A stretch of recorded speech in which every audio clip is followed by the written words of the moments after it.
Bueno, en primer lugar vamos a hablar de a qué vamos a llamar coordenadas generalizadas. Ya sabemos que para describir la posición de una partícula en el espacio utilizamos tres coordenadas. Podemos utilizar coordenadas cartesianas, coordenadas de otro tipo, curvilíneas, mezclar ángulos con distancias, en fin, cualquier conjunto de tres coordenadas independientes que permitan determinar dónde está la partícula en el espacio, dónde se ubica la partícula en el espacio, y vía derivación obtener además la velocidad de esa partícula. Bueno, eso es lo que vamos a llamar coordenadas generalizadas. Si trabajamos con un sistema de n partículas, entonces cada una de ellas va a requerir tres coordenadas, y en total para el sistema vamos a necesitar tres n mayúscula coordenadas. Después voy a llamar n minúscula a otra cosa. Muy bien, ahora en muchos casos, y lo sabemos muy bien de la mecánica elemental que vimos en Física 1, en muchos casos no es necesario trabajar con todas las tres n coordenadas, porque entre ellas existen condiciones de vínculo. Hay relaciones entre las coordenadas para determinados movimientos, determinadas evoluciones de un sistema. Si hay vínculos, bueno, hay algunas coordenadas que van a estar o bien congeladas o bien relacionadas entre sí. Para poner un ejemplo bien conocido, un cuerpo rígido necesita nada más que 6 coordenadas, independientemente del número de partículas que lo constituyan. Simplemente, tratándose de un cuerpo rígido, vamos a necesitar 3 coordenadas para ubicar alguno de sus puntos, un punto cualquiera del mismo, y otras 3 coordenadas para indicar la orientación del cuerpo en el espacio. Básicamente 3 ángulos que van a corresponder a las 3 rotaciones independientes que el cuerpo puede tener alrededor de 3 ejes ortogonales entre sí, por ejemplo. Entonces, conocida la posición de uno de sus puntos y la orientación del cuerpo rígido en el espacio, podemos conocer la ubicación de cualquier otro punto. Entonces, en ese caso diremos que el cuerpo rígido tiene 6 grados de libertad, porque alcanza con 6 coordenadas para determinar las posiciones de sus puntos.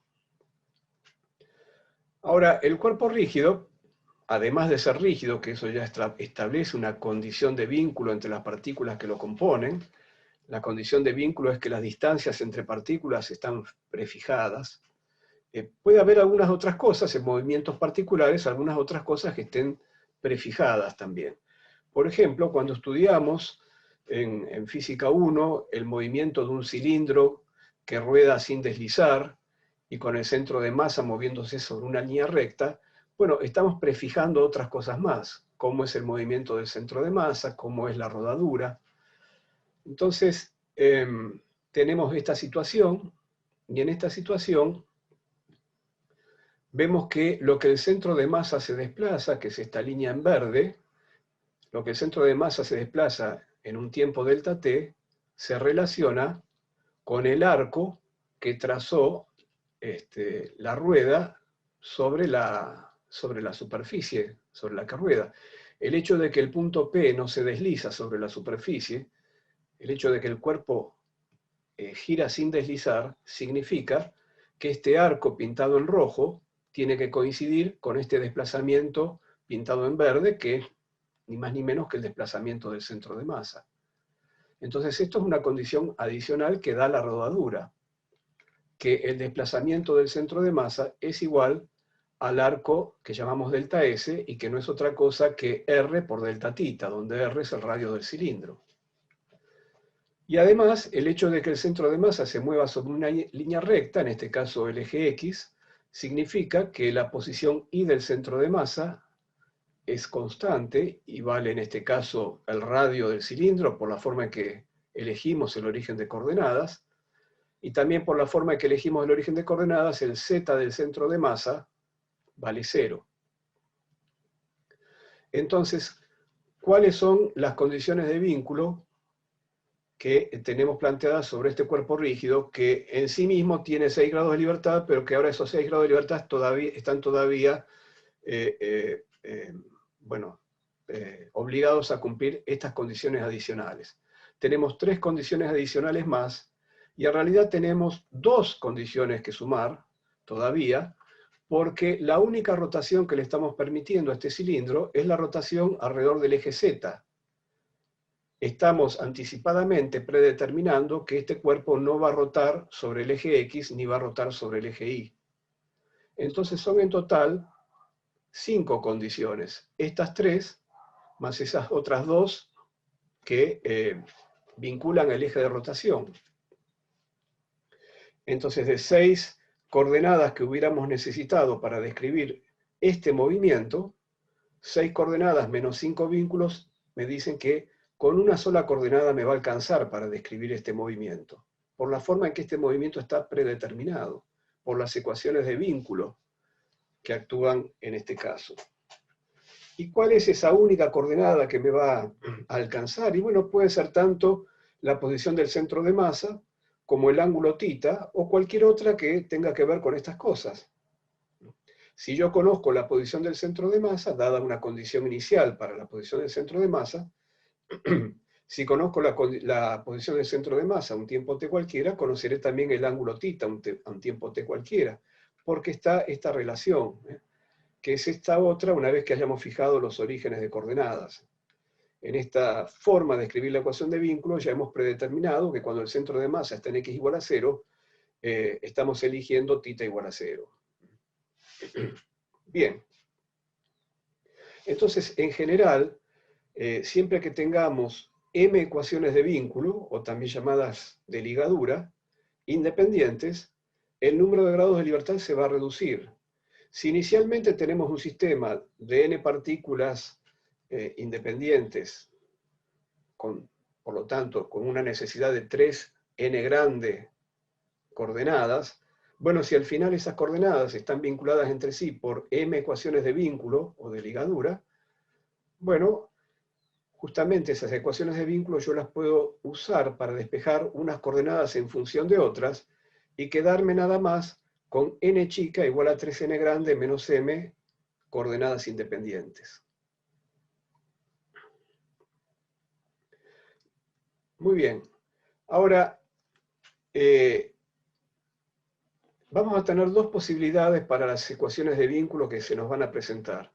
Una es como las que hemos visto en el ejemplo del cilindro, que se llaman vínculos holónomos. Los vínculos holónomos están expresados por ecuaciones de vínculo que relacionan las coordenadas entre sí. Es lo que hemos visto. Y entonces permiten despejar unas coordenadas en función de las otras y quedarnos con un número menor de coordenadas, estas n chicas coordenadas. Vamos a llamar Q sub k, esta es la notación que vamos a adoptar, vamos a llamar Q sub k a las 3n coordenadas, 3n mayúscula coordenadas de partida, y Q sub mu al número menor de coordenadas que nos ha quedado luego de utilizar las ecuaciones de vínculos holónomos. Esta palabra holónomo viene del griego porque holo en griego significa entero y básicamente significa que los vínculos son integrables, y ahora vamos a ver por qué, qué quiere decir esto de que sean integrables. Para entender eso tendremos que ver cuáles son los vínculos anolonómos, los que no son holónomos. Y entonces pensemos lo siguiente, en el ejemplo que acabamos de ver, esta ecuación de vínculo, por ejemplo, yo podría escribirla para desplazamientos infinitesimales. Acá está escrita para desplazamientos finitos, pero podría ser un desplazamiento infinitesimal. Esto es, podría diferenciar esta ecuación y escribir que el diferencial del x del centro de masa es igual a r por diferencial θ. Muy bien. Ahora, un vínculo anolonómo podría ser un vínculo como este, un vínculo entre diferenciales de las coordenadas. Pero claro, en este caso, esta relación entre diferenciales es integrable, como hemos visto. Es decir, yo puedo integrar esto y directamente decir que esto no significa otra cosa que el x del centro de masa es r por θ más una constante que se fija eligiendo los respectivos orígenes de coordenadas. En este sentido, entonces, esto no es un genuino vínculo anolonómo porque es integrable, es holónomo en realidad. Ahora, veamos entonces un caso, vamos a hacer una pequeña variación del problema que estamos viendo, para caer en un vínculo que es genuinamente anolonómo. Y entonces vamos a considerar también un cilindro pero el movimiento predeterminado del cilindro no va a estar tan predeterminado como en el ejemplo anterior, donde hemos dicho que el centro de masa se movía sobre una recta, sobre el eje X, lo cual implicaba que lo que estábamos diciendo acá, en realidad no era solo eso, sino que estábamos implicando algo todavía más importante, que era que el eje de rotación era el eje Z. Justamente decíamos que además de estas 3 ecuaciones de vínculo, había 2 ecuaciones de vínculo más, porque el cilindro estaba predeterminado a no rotar ni sobre el eje X ni sobre el eje Y. Naturalmente acá está el piso, así que una rotación sobre el eje X, bueno, sería un poco complicada, ¿no? Pero una rotación sobre el eje Y podría haber sido, ¿por qué no? Y estamos estudiando un movimiento donde predeterminadamente dijimos, no hay rotación del cilindro sobre el eje Y. El centro de masa recorre el eje X, y bueno, y eso es todo lo que ocurre, y hay una rodadura sin deslizar. Entonces lo que vamos a hacer ahora es permitir que el eje de rotación, si bien va a continuar siendo horizontal, en el ejemplo que vamos a ver enseguida, le vamos a permitir que cambie de orientación manteniéndose horizontal. Entonces, el ejemplo sería este. El cilindro, piénsenlo como una moneda que no se puede inclinar porque su eje de simetría se mantiene siempre horizontal, se mantiene siempre paralelo a esta mesa, pero que en principio el centro de masa podría ser una curva, trazar una curva cualquiera en su movimiento, que por cierto dependerá de los torques que haya sobre la moneda, en fin, de la dinámica del problema, pero que en principio no está predeterminado que el centro de masa se mueva sobre una recta y que el eje de rotación no cambie de dirección. ¿Bien? Bueno. Pero sí vamos a mantener la condición de rodadura. Entonces, como mantenemos la condición de rodadura, sigue siendo válido que el desplazamiento del centro de masa va a coincidir, tanto la línea verde como la línea roja van a tener igual longitud por la condición de rodadura, porque este punto P de contacto entre el cilindro y el piso, la mesa, no desliza. Pero claro, el centro de masa ahora no se mueve sobre el eje X, sino que traza una curva cualquiera, así que lo que vamos a poder decir es que la distancia infinitesimal que se recorra a lo largo de esta curva verde va a coincidir con el arco de circunferencia R diferencial θ. Esta va a ser la ecuación de vínculo. Si yo pretendo integrar esta ecuación de vínculo,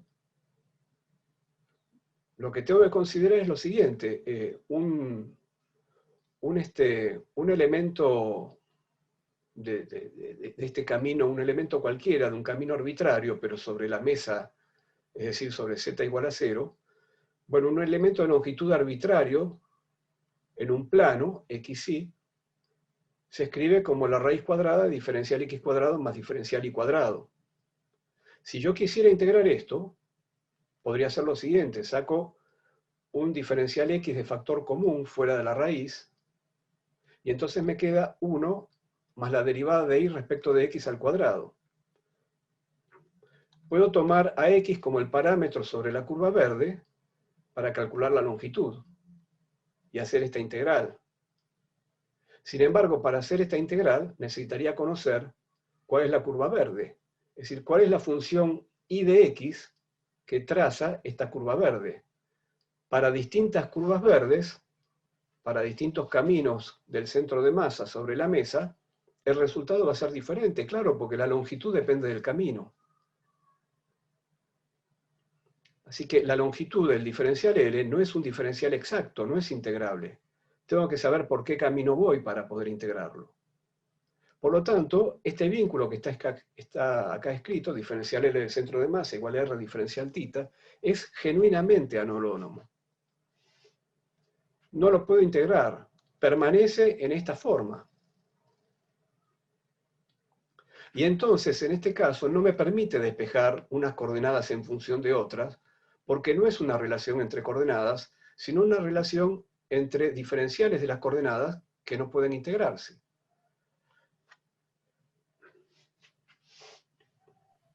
Una pregunta. Sí. ¿Esto es así en general o podría no llegar a ser así? O sea, es como vos estás diciendo que podría no ser un diferencial exacto porque ahí tengo una libertad sobre quién es y de X.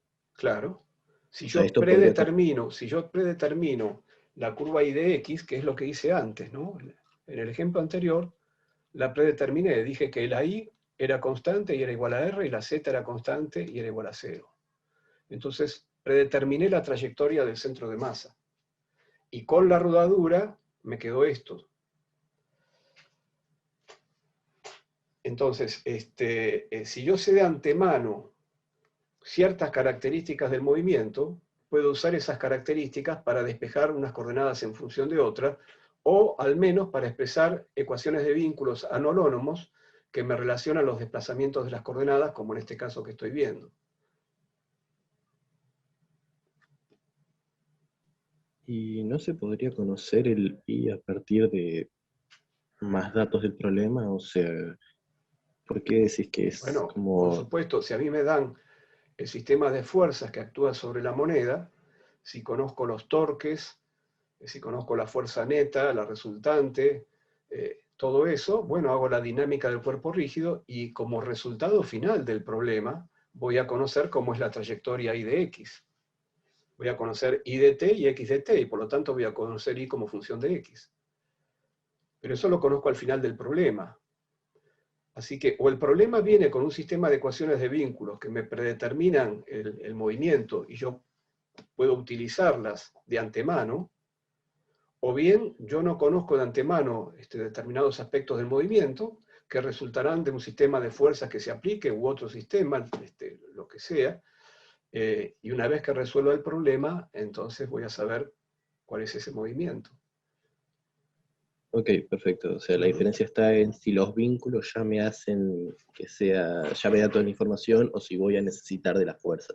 Si Claro, por los vínculos en sí mismos ya es claro, integrable, entonces es holónomo. claro. Por ejemplo, en el problema de este cilindro, yo podría pensar que acá hay una suerte de rieles, algo así, que me fijan la orientación del eje de rotación, y que impiden que ese eje no sea más que el eje Z, que no pueda haber rotaciones en otras direcciones. Bueno, si hay esas estructuras, esos rieles, esos son fuerzas de vínculo.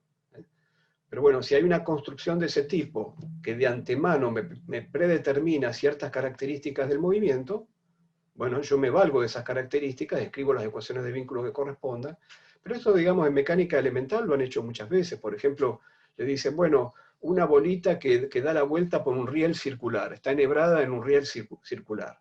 Y bueno, entonces ya parte del movimiento está predeterminado por ese riel. ¿De acuerdo? Por supuesto que ese riel lo pueden traducir en una fuerza de vínculo, que en realidad es desconocida y la pueden conocer al final del problema, pero ustedes se valen de la existencia de ese riel y decir, no, yo ya sé que el movimiento va a ser circular, va a ser con un R constante, y bueno, me faltará ver si tiene aceleración angular o no, dependiendo de cómo está orientado ese riel, si hay un campo gravitatorio o no lo hay, si hay otros torques, ¿de acuerdo?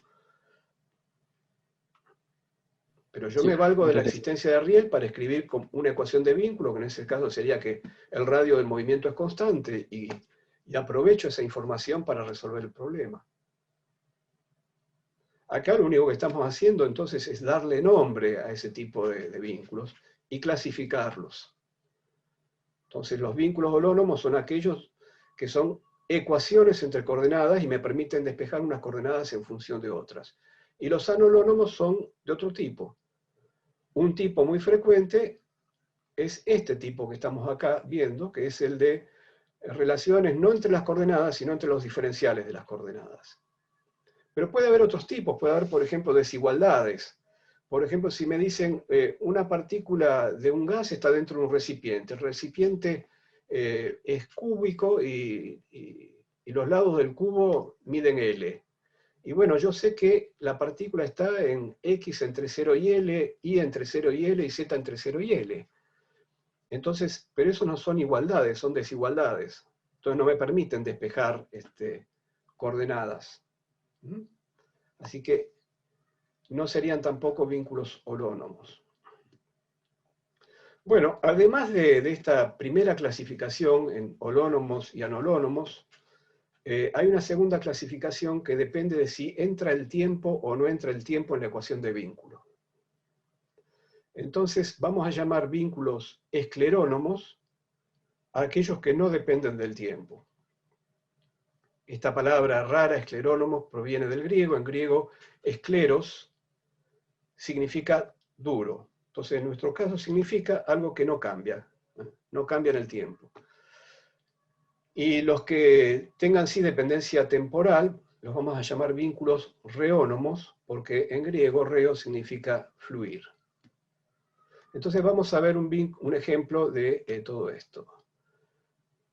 El ejemplo más sencillo de un vínculo holónomo y esclerónomo sería una partícula sobre una mesa. El vínculo es z igual a 0, eligiendo el origen de coordenadas sobre la mesa. Z igual a 0. El tiempo no está, entonces es esclerónomo, y es una ecuación para las coordenadas, en este caso para z nada más. Deja xy libre, pero me fija el valor de z. Es decir, alguien me dice la partícula se va a mover sobre la mesa nada más, no va a levantar vuelo, ¿no? Y yo resuelvo el problema sobre una mesa. Es un problema de mecánica elemental que todos hicimos, ¿no es cierto? Bueno, ahora pensemos en un problema muy similar, donde la mesa forma parte de una cabina que se está moviendo con velocidad v a lo largo de z. El vínculo en este caso sería que z es v por t, o v por t más constante, no importa. Estoy eligiendo origen del tiempo, bueno, de tal manera de que en t igual a 0, z valga 0. Ahora tenemos la presencia del tiempo, el vínculo es reónomo, pero sigue siendo holónomo, porque sigue siendo una relación para las coordenadas, para z en este caso. Si lo pensamos un poco, estos dos vínculos son en realidad la misma situación vista desde dos sistemas de referencia diferentes. Ahora vamos a ver un par de casos más. Una partícula enhebrada en un aro. En el caso de la izquierda, el aro está fijo, no va a haber dependencia temporal en la ecuación de vínculo, pero en el caso de la derecha, el aro está montado sobre un soporte y hay un motor que me garantiza una velocidad de giro igual a omega. No es que el aro gira libremente, la omega, la velocidad de giro, está predeterminada. Es un valor omega igual constante. ¿Cuál es la ecuación de vínculo en el primer caso? Bueno, la partícula está sobre una circunferencia que tiene centro en el origen de coordenadas y que ocupa el plano xz. La ecuación de la circunferencia es x cuadrado más z cuadrado igual a r cuadrado. Esta es una ecuación de vínculo para las coordenadas x, z de la partícula.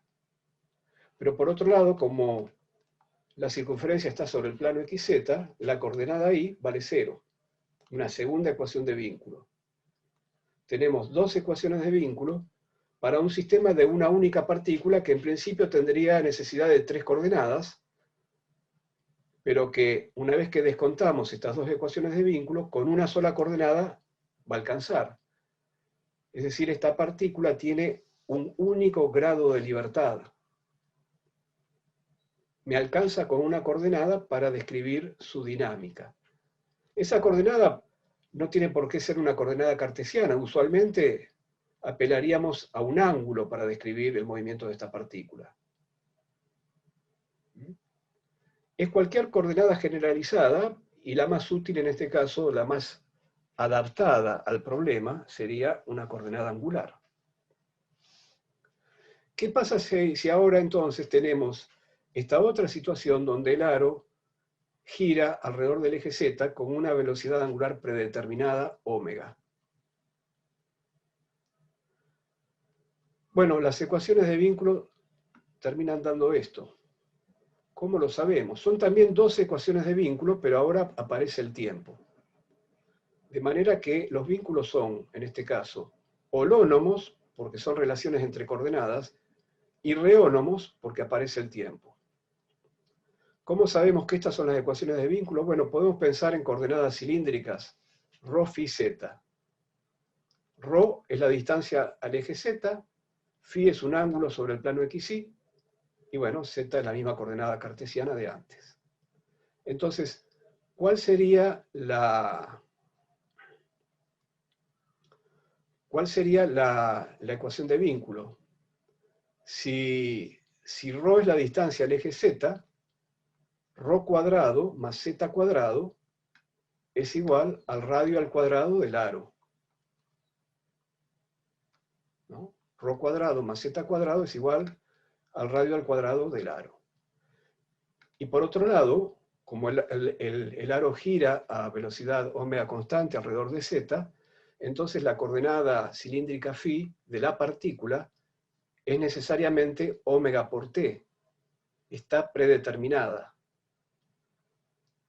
Y entonces, si recordamos que x es igual, por definición de coordenadas cilíndricas, x es igual a ρ por coseno φ, y acá debería decir y es igual a ρ seno φ, entonces, bueno, como ρ lo despejo de la primera ecuación de vínculo como la raíz cuadrada de r cuadrado menos z cuadrado, y φ vale omega por t, me queda que x es igual a raíz de r cuadrado menos z cuadrado por coseno de omega t, y que y es igual a esto.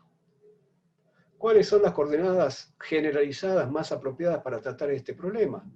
Bueno, si no les gusta usar las coordenadas cartesianas, las coordenadas cilíndricas parecen ser las más apropiadas. Las coordenadas cilíndricas son apropiadas porque las ecuaciones de vínculos quedan sencillas en esas coordenadas. Queda que φ es igual a omega por t. Muy bien. Entonces, si tenemos m ecuaciones de vínculos holónomos, y podemos despejar entonces m coordenadas en función de las restantes, entonces voy a usar nada más que n chica igual a 3n grande menos m coordenadas. Ese número de coordenadas que me alcanzan para describir la configuración del sistema físico que estoy estudiando son las coordenadas que se asocian a los grados de libertad genuino que quedan en este sistema físico una vez que tuve en cuenta las ecuaciones de vínculo. Y esas n coordenadas generalizadas, Q sub mu, constituyen lo que vamos a llamar el espacio de configuración. ¿Qué quiere decir esto? Que la configuración del sistema físico, que se caracteriza por los valores de estas n minúsculas coordenadas Q sub mu, lo puedo pensar como un punto en un espacio de n minúsculas dimensiones. Cada punto en ese espacio de n minúsculas dimensiones es una posible configuración del sistema compatible con los vínculos holónomos, claro. Bueno, muy bien. Entonces, eso es lo que vamos a llamar el espacio de configuración. Si yo tengo una partícula libre, las coordenadas que voy a usar son, bueno, x y z o cualquier juego de coordenadas curvilíneas, pero son 3 coordenadas. El espacio de configuración tiene 3 dimensiones y coincide con el espacio físico. Si tengo un sistema de partículas, el sistema de partículas está en el espacio físico. Pero yo necesito no 3 coordenadas, sino muchas más, dependiendo del número de partículas, n grande, y el número de vínculos holónomos, m. Y eso es lo que va a fijar la dimensión de este espacio de configuración. Bien. Ahora bien, vamos a hacer lo siguiente. Vamos a llamar fuerzas de vínculo, bueno, a las fuerzas que ya sabemos que tienen que encargarse de mantener las ligaduras. Por ejemplo, cuando la partícula está sobre el aro, bueno, si la partícula desliza sobre el aro, si el aro no tiene rozamiento, en fin, todo eso, va a haber una fuerza normal al aro, que llamamos fuerza de vínculo. Pero bueno, si el aro está girando con velocidad constante omega, eso va a implicar otra fuerza de vínculo adicional, etcétera, ¿no? Bueno, esas fuerzas que llamamos fuerzas de vínculo, ustedes ya las conocen del curso de mecánica elemental. Lo que tienen de particular estas fuerzas de vínculo es que no las conocemos a priori. Las obtenemos cuando resolvemos el problema. Por ejemplo, si yo apoyo un bloque sobre una mesa, en presencia de gravedad, si la mesa es horizontal, aparece una normal que es igual a mg, donde m es la masa del bloque y g es la aceleración de la gravedad. Eso no quiere decir que conozcamos la normal a priori, porque si sobre ese mismo bloque apoyo otro, la normal, es decir, la fuerza de interacción entre la mesa y el primer bloque, va a tomar otro valor. Es decir, las fuerzas de vínculo se ajustan al valor que se necesite en cada caso para mantener el vínculo. Bueno, entonces eso es una característica esencial de las fuerzas de vínculo, que tienen un valor que no es a priori conocido. Por otro lado, vamos a llamar fuerzas aplicadas al resto de las fuerzas, a las fuerzas que están determinadas en forma independiente. Es decir, si yo tengo un cuerpo en la proximidad de un planeta y a una cierta distancia del centro del planeta, yo sé por la ley de gravitación universal, yo sé cuánto vale la interacción gravitatoria entre ese cuerpo y el planeta para cada distancia. En cada punto del espacio voy a saber cuál es el valor de esa interacción, pero lo voy a saber de antemano, porque voy a usar la ley de atracción gravitatoria. Si yo tengo una partícula atada a un resorte, yo de antemano sé que hay una fuerza elástica que por la ley de Hooke es proporcional al estiramiento del resorte. Entonces, lo mismo si tengo una carga en un campo electrostático, etc. Las fuerzas, en ese caso, ese tipo de fuerzas yo las conozco de antemano porque uso otras leyes de las que dispongo para conocer los valores de esas fuerzas. Entonces esas fuerzas, que no son fuerzas de vínculo, las vamos a llamar fuerzas aplicadas, para darle un nombre que nos permita separar los dos tipos de fuerza.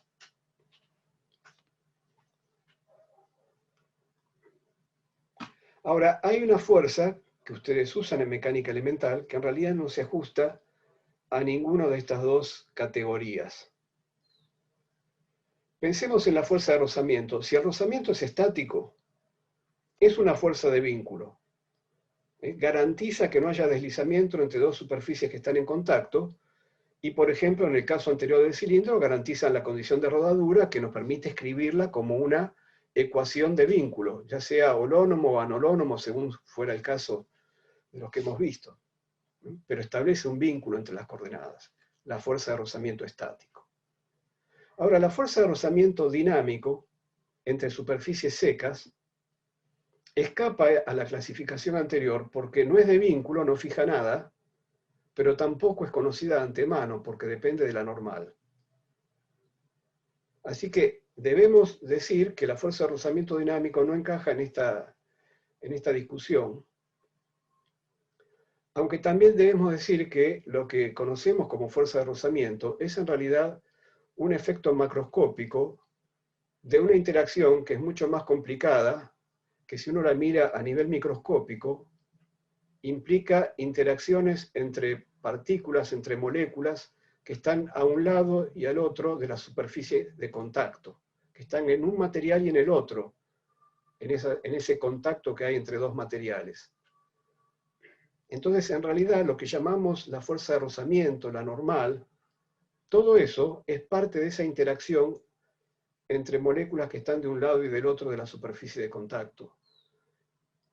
Y que tienen entonces una traducción macroscópica en esto que llamamos la normal y la fuerza de rozamiento, que es nada más que una descomposición de la resultante de toda esa complejidad Es una descomposición en la dirección perpendicular a la superficie de contacto y la dirección tangente a la superficie de contacto.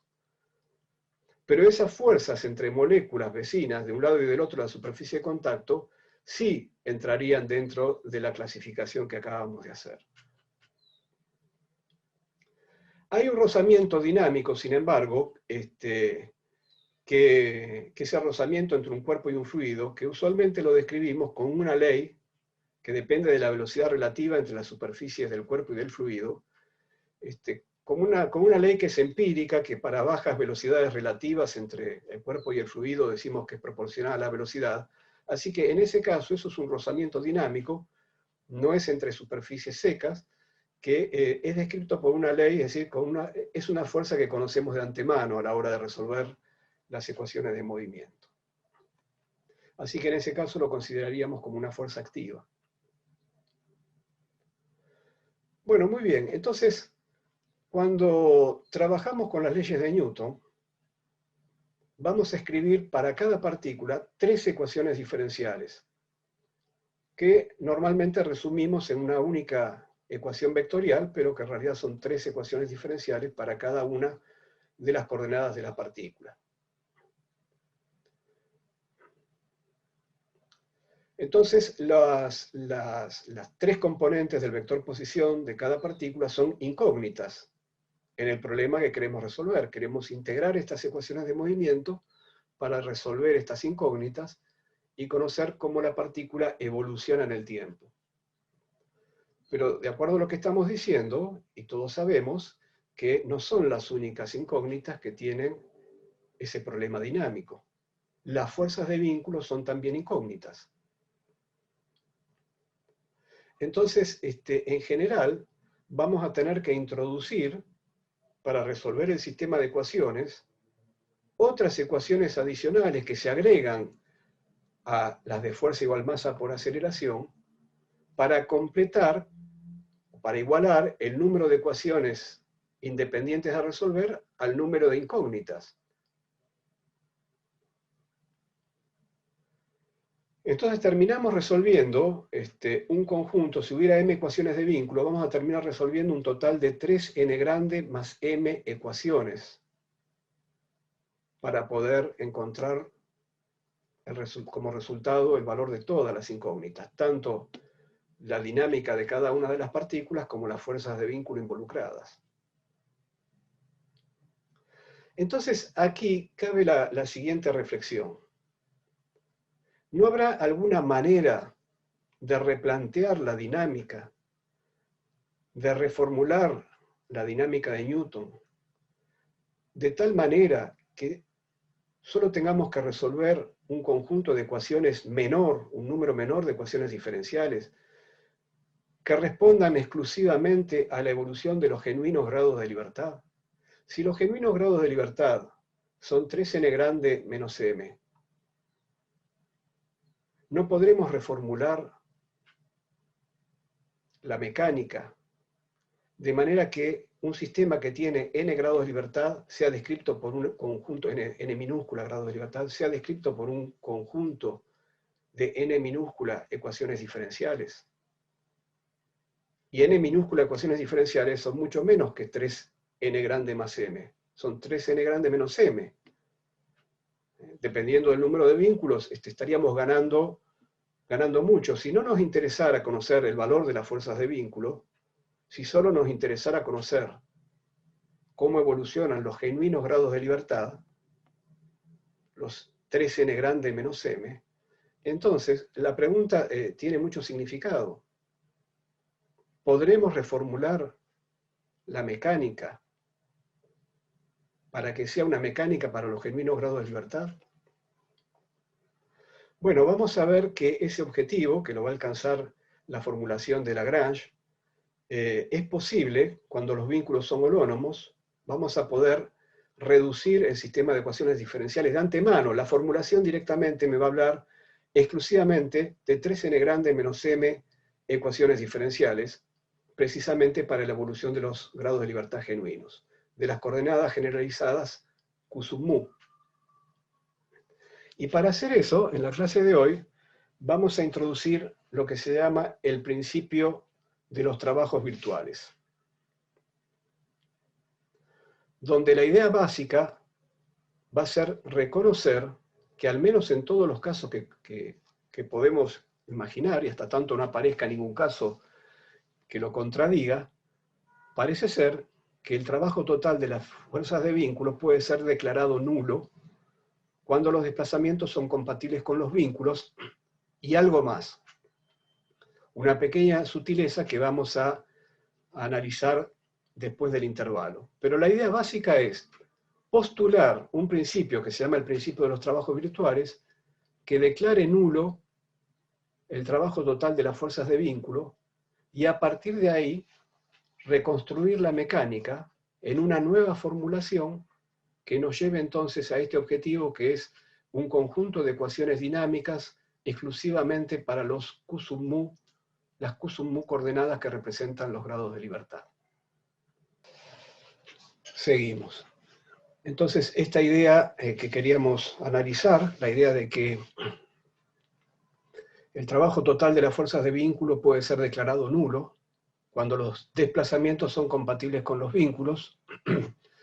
Vamos a ver de qué estamos hablando. Tomemos el vínculo más simple de todos, nuestro primer ejemplo de la partícula sobre una mesa. El vínculo era holónomo, era z igual a 0. Si z es igual a 0, digamos, una partícula, ¿qué desplazamiento puede tener? Bueno, puede tener un desplazamiento en x, en y, en z. En general, el vector de desplazamiento de una partícula en componentes cartesianas es delta x, delta y, delta z.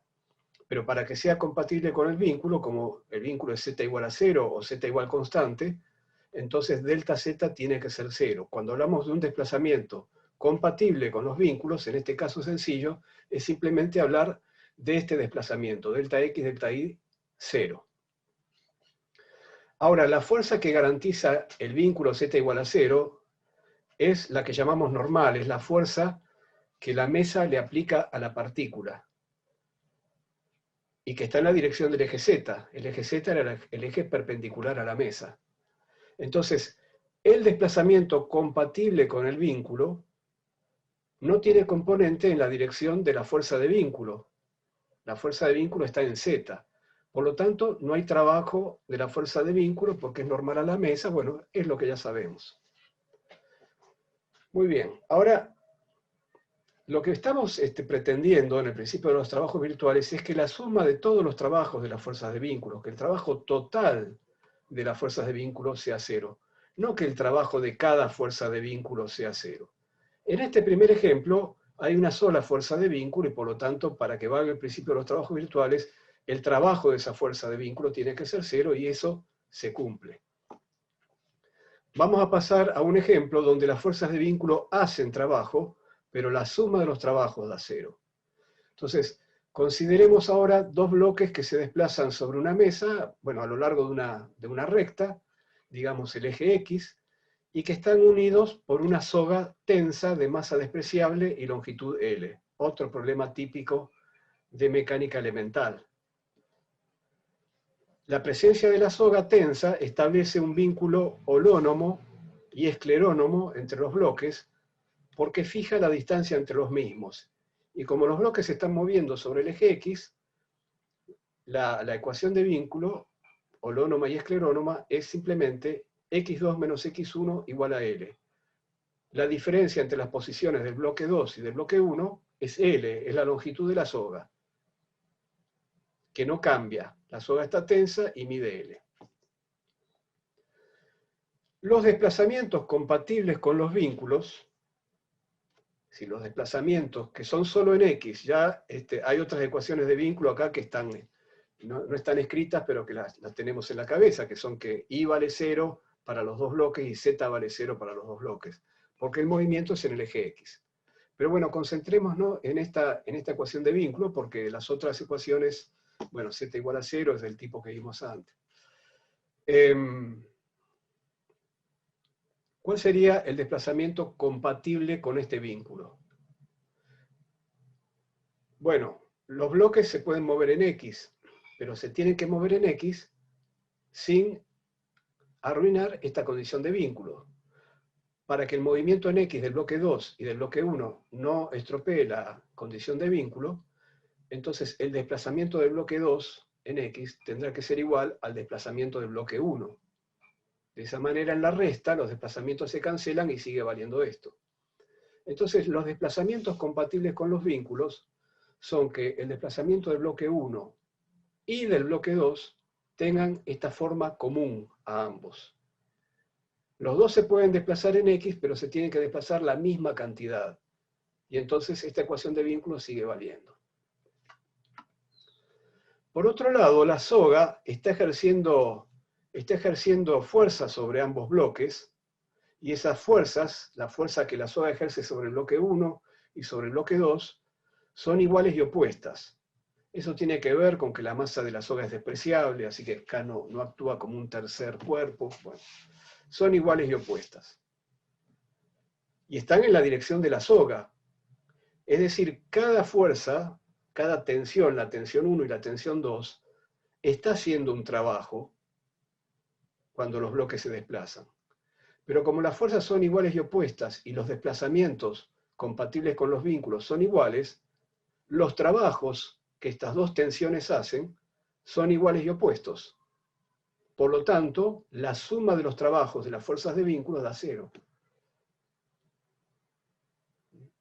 Entonces aquí tenemos un segundo ejemplo donde ahora hay trabajo individual de cada fuerza de vínculo, pero el trabajo total se anula y vale entonces el principio de los trabajos virtuales.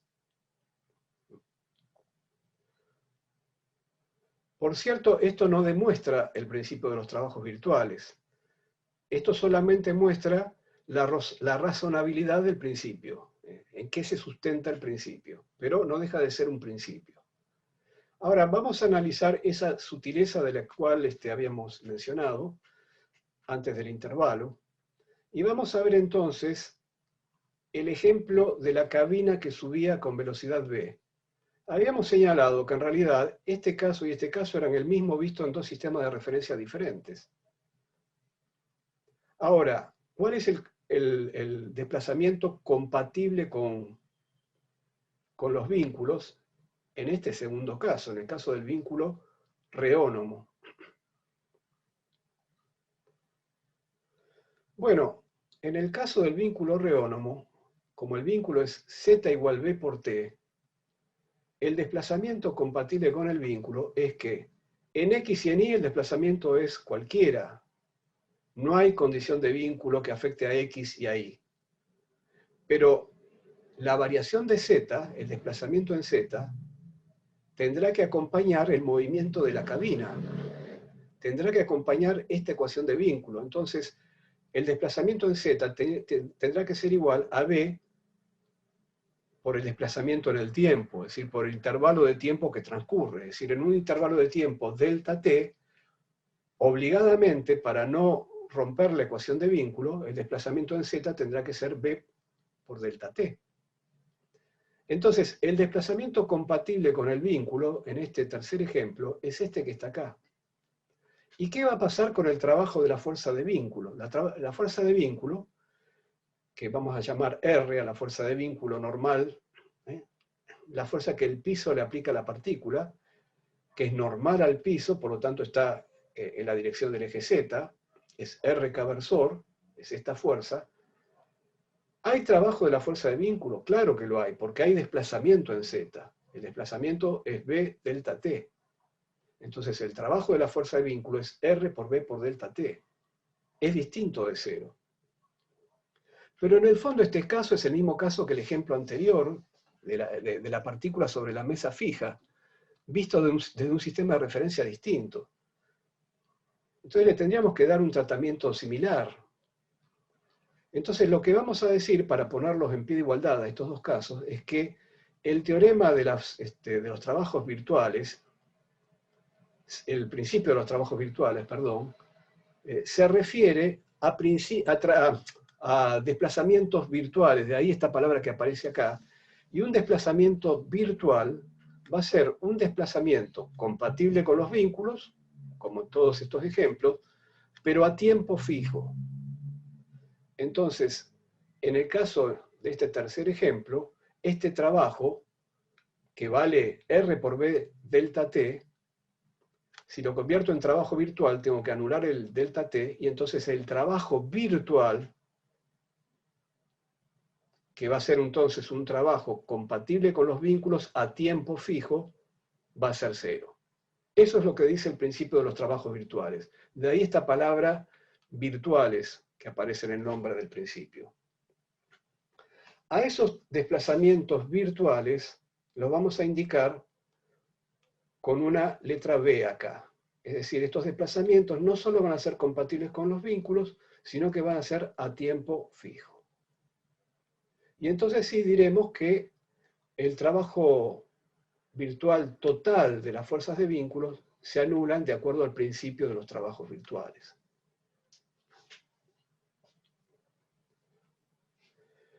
Entonces, esto va a ser la llave para la formulación lagrangiana que vamos a ver la clase que viene, y que va a reducir, en el caso de que los vínculos sean holónomos, el conjunto de ecuaciones diferenciales de la dinámica de Lagrange a n minúscula ecuaciones independientes. Y el punto de partida de esa formulación lagrangiana es, bueno, introducir este principio de los trabajos virtuales en la formulación newtoniana, a ver a dónde nos permite llegar. Entonces, la formulación newtoniana dice que la resultante de fuerza sobre una partícula es igual a la masa por la aceleración de la partícula. En estas fuerzas, en esta resultante de fuerzas, ahora vamos a separar, de acuerdo a nuestra clasificación, en la resultante de las fuerzas aplicadas, por un lado, a cada partícula MI, y la resultante de las fuerzas de vínculo sobre cada partícula MI. A las fuerzas aplicadas la vamos a seguir llamando con la letra F. Y a las fuerzas de vínculo la vamos a llamar con la letra R, como hicimos recién. Entonces, la segunda ley de Newton se escribe de esta manera: la resultante de las fuerzas aplicadas más la resultante de las fuerzas de vínculo sobre cada partícula MI es igual a MI por la aceleración AI. Entonces voy a hacer lo siguiente: en este conjunto de ecuaciones diferenciales, una para cada partícula, son 3n grandes ecuaciones diferenciales, voy a multiplicar a cada una de estas ecuaciones vectoriales por el desplazamiento virtual de cada una de las partículas. Voy a multiplicar por los desplazamientos que las partículas pueden hacer compatibles con los vínculos y a tiempo fijo. Y luego voy a sumar sobre todas las partículas. Entonces, antes de escribir la sumatoria, lo que hice fue multiplicar a ambos lados de esta ecuación escalarmente por el desplazamiento virtual de cada partícula. Y luego sumo sobre todas las partículas. El principio de los trabajos virtuales dice que la suma de todos los trabajos virtuales de las fuerzas de vínculo da 0. No el trabajo virtual de cada fuerza de vínculo por separado. Por eso es que tengo que sumar. Entonces, si yo quiero implementar el principio de los trabajos virtuales en la formulación newtoniana, tengo que apelar a esta sumatoria. Entonces, ahora sí, en esa sumatoria, me valgo del principio de los trabajos virtuales para eliminar a las fuerzas de vínculo, y llego a esta ecuación, esta única ecuación. No son 3n grandes ecuaciones. No tengo acá tantas ecuaciones vectoriales como partículas. Tengo una única ecuación, porque solo en esta única ecuación puedo eliminar la suma de los trabajos virtuales. Necesito esta sumatoria. Y esta única ecuación, que contiene los desplazamientos virtuales de las partículas y las fuerzas aplicadas sobre cada una de las partículas, las fuerzas resultantes, se la conoce como el principio de D'Alembert. Es la otra cara de la moneda del principio de los trabajos virtuales, pero se le da ese nombre. Es una cuestión histórica discutir si D'Alembert escribió o no escribió esta ecuación alguna vez, ¿no? Como dije, en los 100 años que van desde la formulación newtoniana a la formulación de Lagrange, hay muchas expresiones imperfectas, muchos teoremas particulares o parciales. Y bueno, D'Alembert es uno de los personajes que corresponde a esa época intermedia. Y bueno, si alguno descargó el libro de René Dugas sobre la historia de la mecánica, verá ahí una discusión sobre hasta qué punto D'Alembert tenía, digamos, esta idea en la cabeza. Bueno, esta única ecuación va a ser nuestro punto de partida en la próxima clase, que va a ser el lunes siguiente porque el jueves es feriado, va a ser nuestro punto de partida para la formulación de Lagrange. De manera que ustedes se preguntarán cómo de una única ecuación vamos a sacar n minúsculas ecuaciones para los grados de libertad genuinos del sistema de partículas. Así que bueno, yo les pido que, ya que va a pasar toda una semana, repasen un poco esta clase antes del lunes, para ver cómo entonces plantear la formulación de Lagrange.